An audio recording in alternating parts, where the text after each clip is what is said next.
athar dari Umar bin Khattab radhiyallahu an, hasibu anfusakum qabla an tuhasabu, hisablah dirimu sebelum kamu dihisab oleh Allah Subhanahu wa taala, atau sebelum kamu dihisab oleh manusia. Hisab diri kamu sendiri. Mana nih yang lebih banyak nih? Langkah kita ke masjid apa ke tempat yang lain? Kan begitu.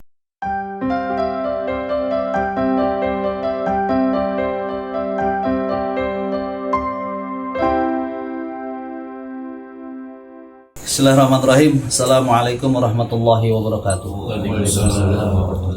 Alhamdulillah alladzi amarna biluzumil jamaah wa nahana 'anit tahassudi wa tafarruqah thumma ikhtilafah. Asyhadu an la ilaha illallah wahdahu la syarika lah wa asyhadu anna Muhammadan 'abduhu wa rasuluh la nabiyya wa la rasula ba'dah. Allahumma shalli wa sallim wa barik ala hadzal nabiyil karim Muhammad ibn Abdullah sallallahu alaihi wasallam wa ala alihi wa ashabihi wa man tabi'ahu bi ihsanin ila yaumil qiyamah, amma ba'd. Fa ya ibadallah, usikum wa nafsi bi taqwallah. Ittaqullah haqqa tuqatih wa la tamutunna illa wa antum muslimun. Para hamba Allah, kaum muslimin, para ikhwan yang dimuliakan oleh Allah Subhanahu wa taala. Alhamdulillah, segala puja dan puji serta syukur kehadirat Allah yang senantiasa terus mencurahkan kemahakuasaannya kepada kita. Kita sedang berhadapan dengan sebuah zat yang tidak ada yang bisa mengalahkan. Oleh sebab itu, maka bersimpuhlah kita di hadapan Allah, hinakan diri kita. Ini harus kita bedakan antara menghinakan diri sama merendahkan hati. Kalau rendah hati, sopan santun. Kalau hina, nggak boleh depan manusia. Menghinakan diri kita, nggak boleh. Tapi hina di hadapan Allah Subhanahu wa taala, nggak boleh. Minder, nggak boleh. Kita sesama manusia. Tapi kalau rendah hati, wajib. Kenapa? Karena Rasulullah seperti itu. Ibadur Rahman alladzina yamshuna fil ardi haunan wa idza khatabahumul jahilun qalu salam. Yang disebut dengan Ibadur Rahman, hamba Allah yang Maha Pengasih, itu adalah yang jalannya itu penuh dengan santun, baik. Kalau ada orang jahil ngomong, maka jawabnya dengan salam. Dia jahil, jangan kita lawan jahil lagi, kita salam. Apalagi saat ini. Tatkala Islam dan kaum muslimin sudah diskenariokan sebagai komunitas dan agama yang kata-kata jelek gitu ya. Untuk bisa melawan kembali, kita tidak ada memiliki kekuatan, maka kita jawab dengan akhlak yang baik. Kenapa? Karena buktinya banyak juga orang-orang yang saat ini masuk Islam mu'alaf ini. Mereka melihat daripada kesabaran dan akhlak Islam itu sendiri gitu. Ketika semuanya Islam, apalagi di daerah barat gitu ya, sudah Islamofobia di mana-mana, ditekan di sana sini, seakan-akan nggak masuk akal. Oh, bertambah Islam masif gitu, yang masuk Islam. Ternyata apa yang dilihat? Biasanya begitu, kalau orang ditindas dan dia jujur sabar, orang bukannya apa-apa, malah kasihan gitu. Ternyata Allah memberikan kebaikan dan kebenaran Islam dari akhlak kita itu. Dia keras sama kita, kita nggak dilawan keras, tapi dengan kalau salamat, dengan kata-kata yang baik gitu ya. Silakan tanya. Hidup saya udah saya serahin sama Allah. Kayak siapa? Kakeknya Nabi Muhammad, Abdul Muthalib. Abrahah mau nganjurin Ka'bah, hancurin aja. Itu mah rumah Allah, bukan rumah aneh. Kan begitu? Ambil aja. Kenapa itu mau punya Allah, bukan punya aneh? Aneh cuma minta hak aneh aja tuh. Unta-unta sama kambing-kambing. Dia udah kayaknya. Ada yang ngehina saya, agama saya, hina aja itu mah Allah dah urusannya. Allahu waliyul ladzina amanu yukhrijuhum minadh-dhulumati ilan nur wal ladzina kafaru awliya'uhumut taghut yukhrijunahum minan nuri ilal dhulumat. Allah pelindung bagi orang-orang beriman. Tapi orang-orang kafir pelindungnya adalah taghut. Taghut itu apa? Sesembahan selain Allah. Bisa makhluk, bisa benda, bisa segala sesuatu, pokoknya makhluk aja, itu taghut. Yukhrijunahum minan nuri ilal dzulumat, mengeluarkan mereka dari kebaikan kepada keburukan. kalau Allah mengeluarkan kita dari keburukan menuju pada jelas. Nah, alhamdulillah ya, Allah terus memberikan ujian kepada kita. Kalau orang beriman ujian namanya bukan azab, tapi kalau orang kafir benar-benar azab. Lihat dalam Al-Quran, yang diazab siapa? Nabi dan Rasul nggak pernah diazab, tapi tetap aja Allah berikan ujian. Wa idzibtala Ibrahim, Nabi Ibrahim diuji, Nabi Muhammad diuji, Nabi Ayub diuji, Nabi Yusuf diuji. Ada yang diuji dengan kesulitan seperti Nabi Ayub, 16 tahun sakit. Ya. Apa doanya? Rabbi anni masani dhur wa anta arhamur rahim. Ya Allah, saya lagi sakit ya Allah. Engkau dah yang lebih mengetahui dari semuanya ini. Ada lagi yang diuji dengan kekayaan, Nabi Sulaiman, dengan kemampuan yang tidak dimiliki manusia pada saat itu, bisa berbicara dengan burung, bisa mengerti bahasa-bahasa binatang yang lainnya. Apa ngomongnya? Hadza min fadli rabbi. Oh, subhanallah, itu contoh-contoh baik itu.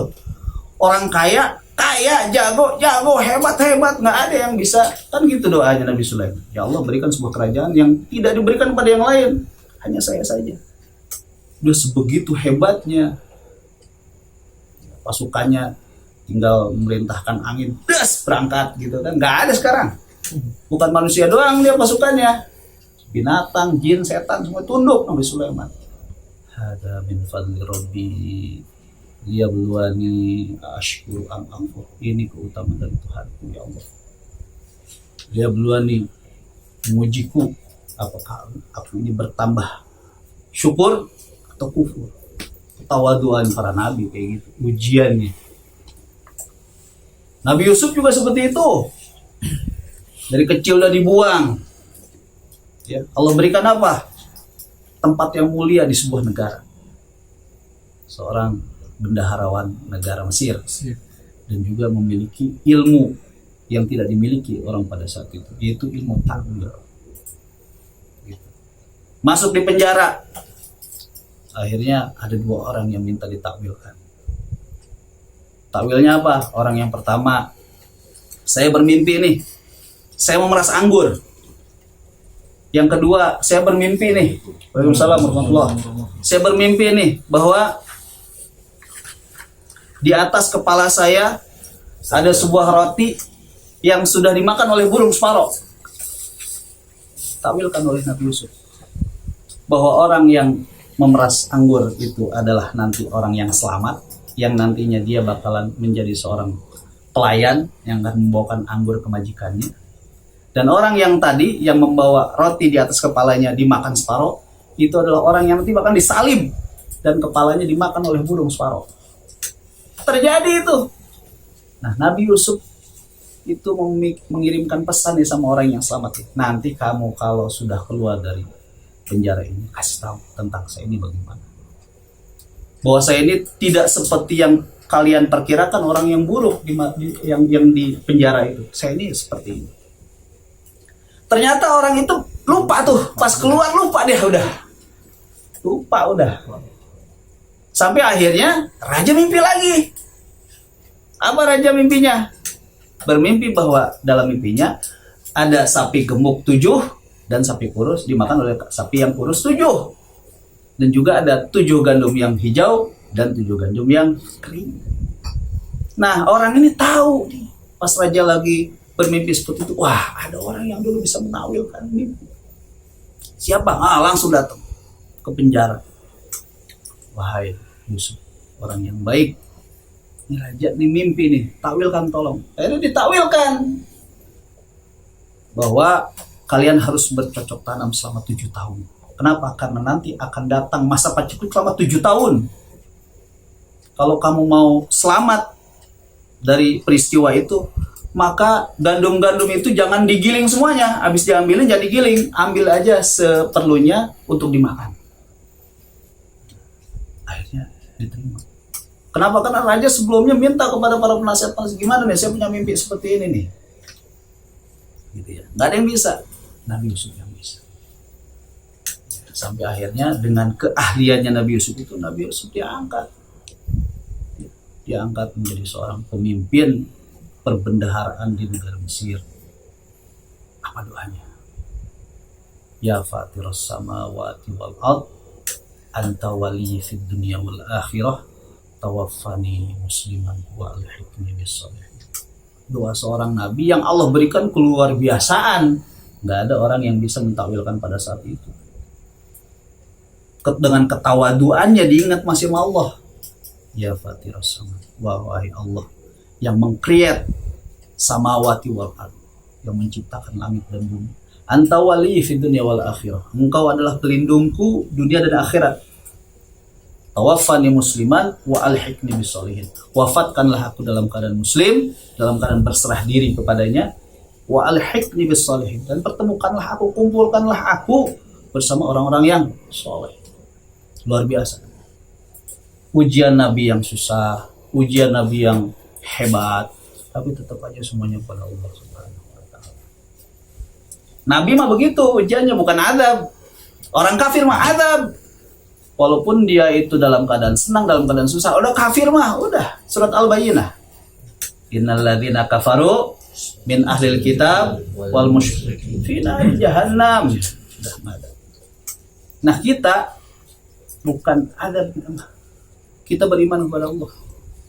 Kita lagi diuji supaya kita tuh ingat sama Allah. Wah, ini hambaku nih lagi lupa sama Allah nih, kasih ujian. Supaya ingat lagi. Nah, karena kita beriman kepada Allah. Nah, ujian Allah, subhanallah, Allah banyak mengirim kepada kita. Salah satunya kemarin tuh, kejadian-kejadian, masya Allah, alam tuh. Aneh pulang ngajar di jalan dari Nusantara sampai sini, mati lampu semua ya, mati lampu, gelap semua, masya Allah itu gelap semua. Orang banyak yang takbir, nggak pernah sholat itu takbir. Takbir keluar masih pakai celana pendek doang. Allahu Akbar, masya Allah. Artinya apa? Fitrahnya manusia itu ingat sama Allah. Tapi begitu, kalau udah dibalikan lagi ke normal, lupa lagi. Gitu, Allah. Begitu dah, ya. Alhamdulillah. Kita ini semoga menjadi orang-orang yang ditakdirkan oleh Allah, selalu ingat pada Allah. Dan kita tahu bagaimana caranya kalau misalnya ada makhluk-makhluk Allah diperlihatkan kepada kita. Gimana cara kita tahu? Bukan seperti mereka. Gitu. Surat Al-Anfal. Bagaimana tuh? Innamal mu'minuna alladzina idza dzukirallah wajilat qulubuhum wa idza tuliyat 'alaihim ayatuhu zadatuhum imanan wa 'ala rabbihim yatawakkalun. Orang mukmin yang sebenarnya itu tatkala disebutkan nama Allah dia akan bergetar hatinya. Beda dengan orang munafik. Orang munafik kalau disebutkan nama Allah dia membuat tandingan, bukan bergetar hatinya. Buka awat tasbih, bersiul-siul dan bertepuk tangan ya. Nggak mau dengerin dia. Wa idza quri'al Qur'an la yasjudun. Kalau dibacain Quran mereka nggak mau sujud. Tapi orang beriman kalau dibacain Quran bergetar. Khasyah haibah, takut dengan setakut-takutnya. Kalau saya mengambil satu kata dari almarhum Imam Muhyiddin Hamidi, takut bongkokan. Jadi kalau udah takut tuh udah dah. Dengar namanya aja udah takut gitu. Apalagi sampai memandang ya. Wa idza tuliyat 'alaihi, disebutkan, dibacakan tanda-tanda kekuasaan Allah. Tanda-tanda kekuasaan Allah al-maktubah ini Al-Qur'an. Kekuasaan-kekuasaan Allah yang tertulis. Di dalamnya ada neraka dijelaskan, ada surga dijelaskan, malaikat gimana, siksaannya gimana, penciptaan langit dan bumi bagaimana, bagaimana nanti akan terjadinya kiamat, bagaimana kisah-kisah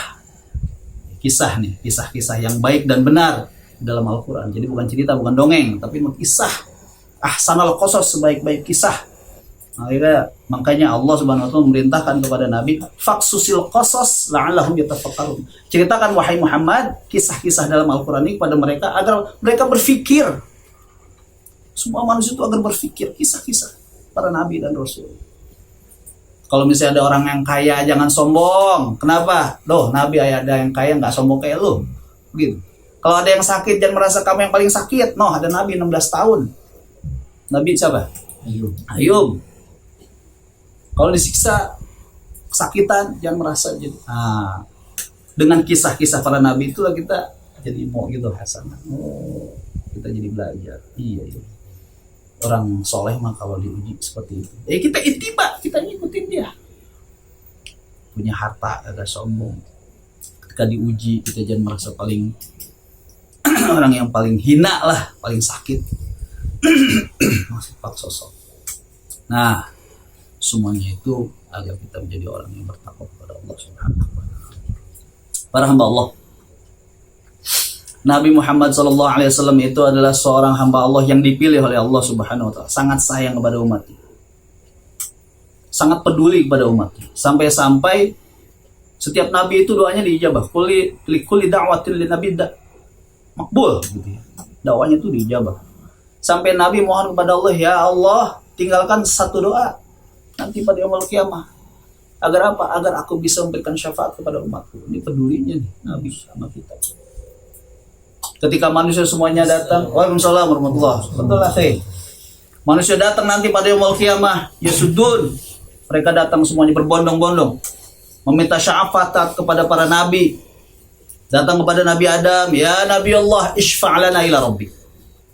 Berikanlah syafaat kepada kami, mintakan kepada Tuhanmu, berikanlah syafaat kepada kami. Apa kata Nabi Adam? Ana las, aku tidak bisa memberikan. Datang kepada Nabi Ibrahim, datang kepada Nabi Musa, datang kepada Nabi Isa, nggak bisa.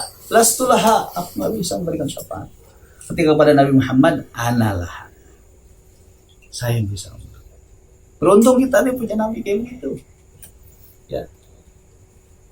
Beruntung. Sehingga Rasul sangat cintanya kepada umatnya, selalu memberikan peringatan-peringatan, nasihat-nasihat, ya. Rambu-rambu dalam kehidupan supaya kalian itu tidak terjerumus ke dalam kemaksiatan, kemungkaran, kefasikan. Salah satunya, Nabi berkata kepada para sahabat, ala ma yamhullahu bihil khataya wa yarfa'u bihil darajat. Wahai sahabat, maukah kamu aku tunjukkan sebuah amalan yang bisa menghapus dosa kamu dan mengangkat derajat kamu? Nah, ini dia. Jadi para sahabat kalau ngobrol sama Nabi, ditunggu-tunggu nih, apa nih kata-kata yang bisa memberikan manfaat kepada dia nih. Nabi itu kalau misalnya memberikan mau'idhah itu tidak setiap hari. Yudawiluna fil ayyam, milih-milih waktu, seminggu sekali hari Kamis. Karena Abdullah bin Mas'ud juga seperti itu, ketika diminta oleh para sahabat, tolong ajarkan aku tentang Islam, dia nggak mau ngajarin tiap hari. Kenapa? Khawatir kalian semuanya itu merasa bosan. Lihat dalam sunnah, hadisnya dalam kitab At-Tabari seperti itu.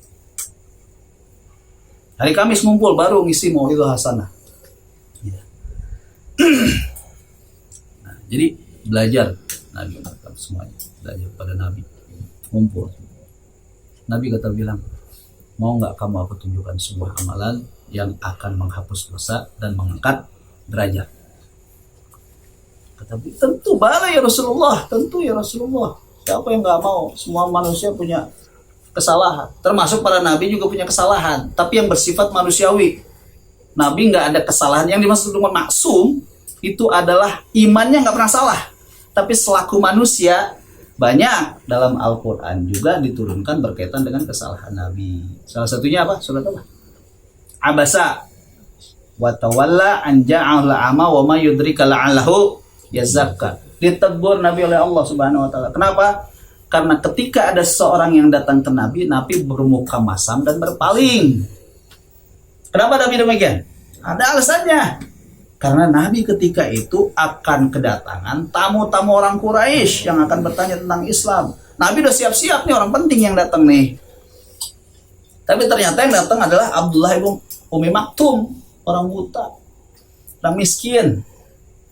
Kalau istilah kita mah, ini acara udah hebat-hebat, udah baku, udah disiapin. Camat mau datang, wali kota datang. Yang datang mau cukup. Yang datang orang-orang yang kita nggak perkirakan, duduk di situ di tempat yang udah disiapin untuk wali kota. Gimana kita? Wah, security langsung suruh bawa ke belakang.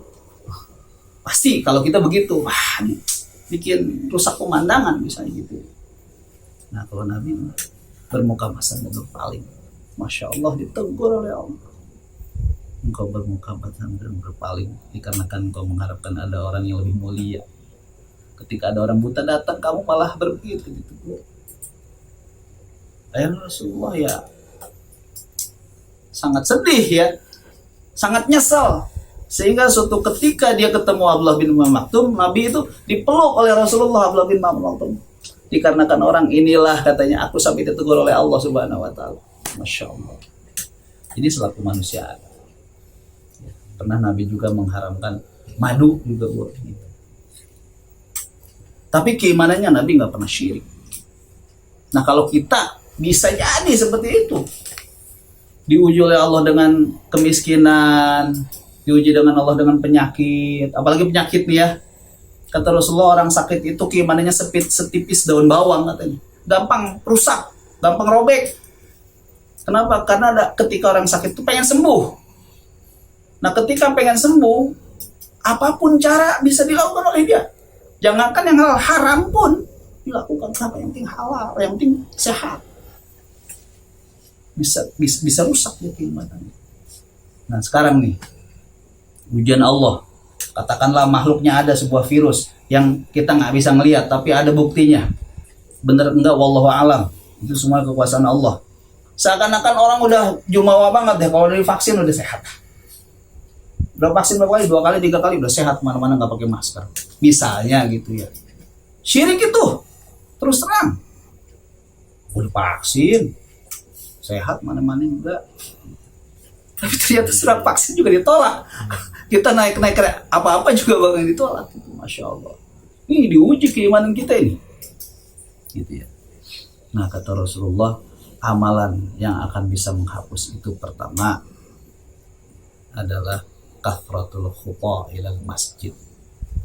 Perbanyak langkah ke masjid. Kita banyak nih dosa kita, langkah ke masjid biar banyak. Athar dari Umar bin Khattab radhiyallahu an, hasibu anfusakum qabla an tuhasabu. Hisablah dirimu sebelum kamu dihisab oleh Allah Subhanahu wa taala, atau sebelum kamu dihisab oleh manusia. Hisab diri kamu sendiri. Mana nih yang lebih banyak nih? Langkah kita ke masjid apa ke tempat yang lain? Kan begitu.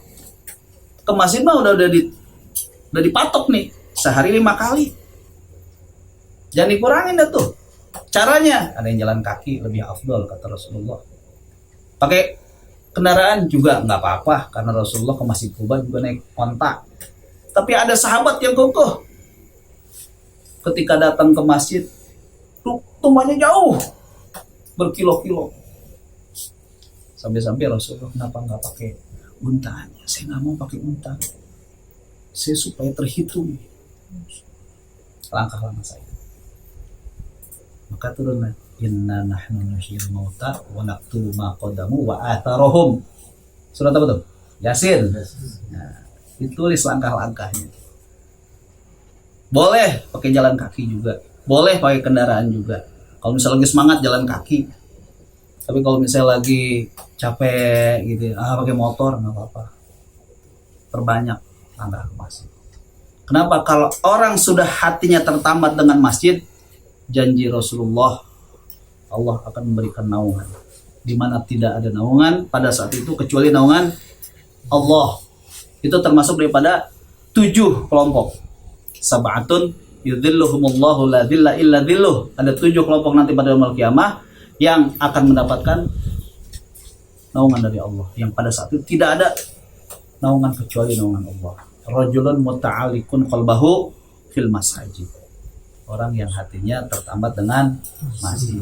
Dan ketika kita melangkah, oh subhanallah, langkah yang kanan mengangkat derajat, yang satu menghapus dosa. Subhanallah.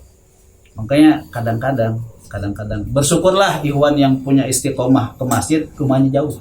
Salafus soleh itu langkahnya pelan-pelan supaya dihitung banyak gitu. Kalau bisa pakai sepeda mah yang giginya yang rendah tuh, keser gitu ya. Nah itu mujahadah itu, kesungguhan kita itu perbanyak ke masjid. Orang yang banyak melanggar ke masjid itu fadilah. Keluar dari rumah, bismillahi tawakkaltu 'alallah la haula wala quwata illa billahil aliyil azim, maka akan dijauhkan dari godaan syaitan. Kemudian di jalan, setiap langkah kita tahu fadilahnya seperti itu. Baca kalimat-kalimat yang disukai oleh Allah Subhanahu wa taala. Zikir. Ya, habul kalam 'ala Allahi arba'. Ada 4 nih kata yang disukai oleh Allah. La yadurruka bi ayyihinna bada'ta. Kau tidak akan salah jika engkau mulai dari mana saya dari keempat ini. Subhanallah, walhamdulillah, la ilaha illallah, Allahu akbar. Oh, subhanallah, alhamdulillah, la ilaha illallah. Atau jika subhanallah walhamdulillah itu dibaca setelah sholat, maka ada zikir yang lain. Ya, habibatani 'alar rahman, taqilatani fil mizan, kemudian khafifatani 'ala lisan. Ada 2 kata yang disukai oleh Allah, ringan diucapkan tapi memberatkan timbangan nanti di yaumil qiyamah kebaikannya. Subhanallah wa bihamdi subhanallahil. Nanti mudah tuh baca tuh. Jalan subhanallah wa bihamdi subhanallah sampai masuk masjid, Allahumma ftahli abwaaba rahmatik. Ya Allah, bukakan pintu rahmat ya Allah. Selama kita di masjid, rahmat turun. Rahmat turun. Jangan macam-macam di masjid. Jangan ada sedikit pun untuk melakukan sebuah kemaksiatan di dalam masjid. Kenapa? Allah memberikan rahmat. Didoakan. Turun malaikat. Turun malaikat. Kenapa yang kita lakukan? Di sana baca Quran, kita sholat, kita berzikir. Subhanallah. Ketika kita sholat 5 waktu, as-salawatul khamsu kafaratul lima bainah. Sholat 5 waktu menghapus dosa-dosa di antara sholat satu pada sholat yang lainnya, selama tidak syirik. Ya pasti kita banyak tergelincir lah. Habis subuh kita kerja, banyak tuh ngeliat ini, ngeliat itu, pikiran ini, pikiran itu, niat ini, niat itu, udah. Masuk zuhur, sholat, kehapus lagi, salah lagi. Asar, sholat lagi, terus. Bahkan keutamaannya, man shalla fi jama'atin ma shalla isya fi jama'atin kan nama shalla lailah nisfah. Barang siapa yang sholat isya berjamaah, maka dia seperti sholat malam setengah hari, setengah malam. Man shalla subha fi jama'atin kan nama sholatul lail kullah. Barang siapa yang sholat subuh berjamaah, maka dia laksana sholat malam satu malam penuh. Coba. Kita udah sholat qobliyah ba'diyah tuh ya. Setelah qobliyah ba'diyah, nunggu qomat, kita doa tuh. Ad-du'a bainal adzan wal iqamah la yurad. Doa ketika adzan sampai ke iqamah tidak akan ditolak. Doa. Terus kita, banyak banget. Ketika keluar, Allahumma inni as'aluka min fadlik. Terus kita ke rumah lagi tuh. Subhanallah, alhamdulillah, wa la ilaha illallah. Terus itu kasratul khuta ilal masjid. Yang kedua, fa asbighil wudu. Sempurnakan wudu ila arkani, di waktu-waktu yang kamu tidak suka. Ada juga ulama yang menjelaskan bukan di waktu-waktu yang kamu tidak suka, tapi ke tempat-tempat yang kamu tidak suka, yang susah gitu. Jadi kadang-kadang kita wudu sembarangan, cepak gitu. Padahal ini harus dibersihkan gitu, jari jemari, sela-sela, kemudian membersihkan hidung, istinsyar gitu kan. Kita semua udah ngerasain swab ya, ini colok hidungnya, aneh ngerasain colok, masya Allah keluar air mata, masya Allah begini ternyata, cepet cabut lagi, keluar cabut lagi. Ternyata hal itu sama seperti kita wudhu, masuk ke sini, keluar air mata juga, cenud dia langsung. Lah, Rasulullah udah nyuruh kita begitu. Sekarang megaya banget orang. Pasti bersih.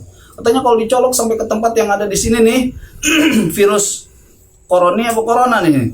Susah di situ tuh katanya. Ngumpet di situ katanya. Ternyata Rasul kitanya aja pada blow on. Kitanya nggak sungguh-sungguh, fadilahnya sampai segitunya.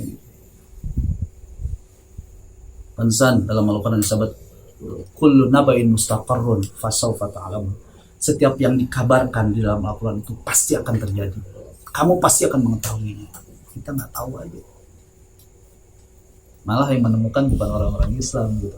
Pas kita tahu orang Islam, begitu. Seharusnya lebih bersungguh-sungguh kita. Setelah itu begitu kita.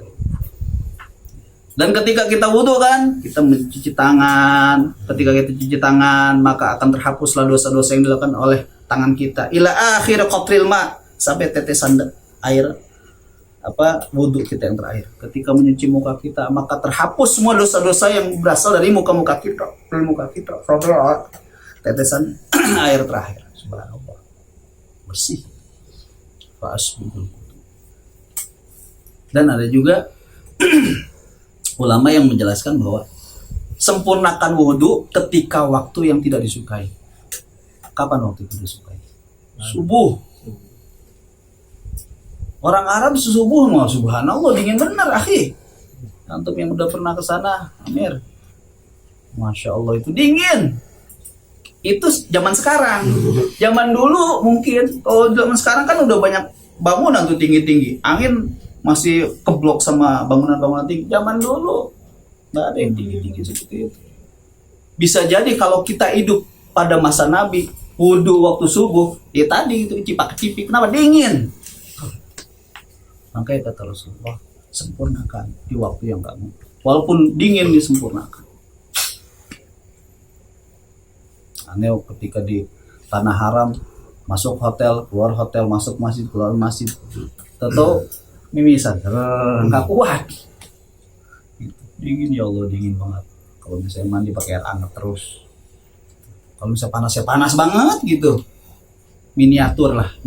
Sebetulnya itu adalah standar ekstrimnya waktu kita ibadah. Kalau misalnya di Indonesia panas, nggak sepanas di sana.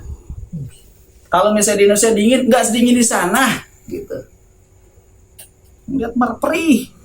Makanya saya dulu kalau misalnya ngeliat orang lagi pada umroh haji pakai kacamata, gaya-gaya banget sih ente kacamata. Mau ibadah mau mejeng gitu. Pas ketek sono terasa banget kalau nggak kacamata perih.